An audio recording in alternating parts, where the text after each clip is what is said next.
Happy Friday, Eric Bible with the Bible team at Neil Home Loans. And yes, another Friday. And yes, another move down for mortgage interest rates. We kicked this glorious Friday off with the 30-year fix sitting at 6.58, down from last week's 6.63. Hey, baby steps, we'll take it. This is all spurred with the all-important Consumer Price Index report, CPI, showing additional moderation in inflation cooling, as well as the all-important Producer Price Index report. So we'll dive into that. There was also some conflicting data around retail sales, and I want to close with the all-important NAR settlement, as tomorrow, Saturday, August 16th, those new rules and regulations take effect. So first and foremost, let's dive into inflation. Understand what happened on both the wholesale, so producer side, as well as the consumer side. So as we know, inflation has been the narrative around rates doing what they've done for both the Fed and mortgages. Now, we also know that over the last few months, inflation has been cooling. So market was eagerly anticipating both the producer, which historically does not move the market. However, in an inflation-ridden cycle, any signs of inflation increasing or decreasing, markets take notice. So we got wholesale inflation, consumer inflation. Tuesday, we received the Producer Price Index report, PPI. And again, as I mentioned earlier, historically, this has been one of those reports that, hey, we look at, move on to the next. Well, as I mentioned earlier, in an inflation-focused cycle, any signs of an increase or decrease, take notice. This week, we saw more moderation on the producer side, unlike last month. This month, we were expecting inflation to come in at 2.7, and by surprise, wholesale inflation came in at 2.4, which ignited another rally in the bond market, really pulling them off last week's peak into the range we're in here now. Second, Wednesday, the all-important CPI. We all know Consumer Price Index, as I've been, and not just me, everyone has really been talking about inflation on both the headline and core. And as we know, core is really where the Fed's focus has been. That 2% target is really where the focus remains. So we saw inflation on the month-over-month reading on both headline and core come in right at expectation. The year we saw come in slightly below expectation.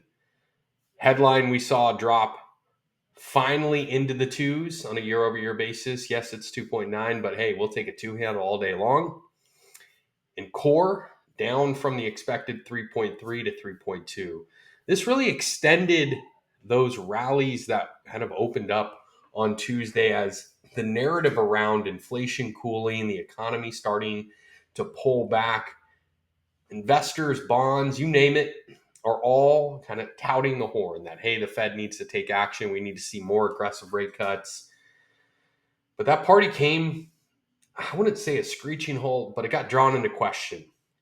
As we know, inflation has been moderating, but as new money comes into the system through sales, GDP, consumer spending, you name it, the fear of future inflation takes notice.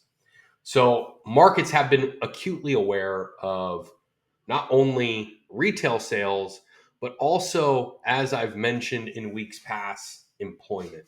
So every week we receive jobless claims, and then every month we receive the previous month's retail sales.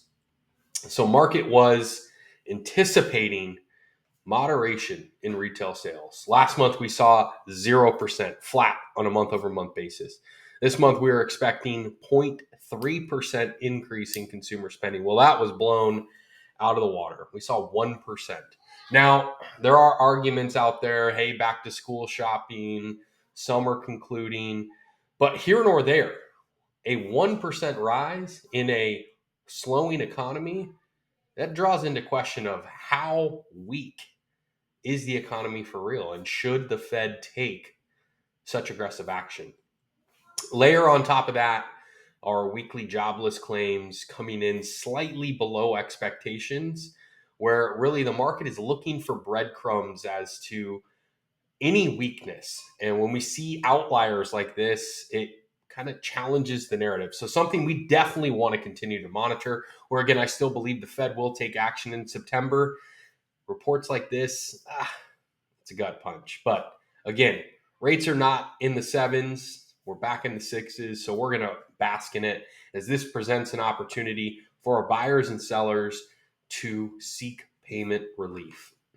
And here, I want to close with the NAR settlement.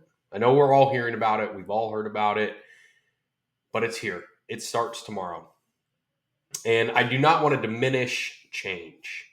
And I understand that change can be uncomfortable. And yes, will this disrupt what we call normal and how we conduct business? No doubt.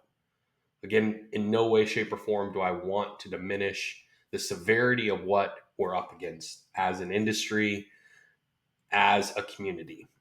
But with that, know that with change comes great opportunity. I reflect on the introduction of Dodd-Frank back in 2010, which brought forth a tremendous amount of change to the lending community. But with that change came a level of transparency in how business was conducted with our clients. And through that, countless lenders, mortgage originators were able to thrive and rise. So here where, yes, change is uncomfortable, but with change comes great opportunity. And if you're not uncomfortable, that means you're likely doing it wrong. A good mentor of mine has always said, get comfortable being uncomfortable, because that's where the magic happens.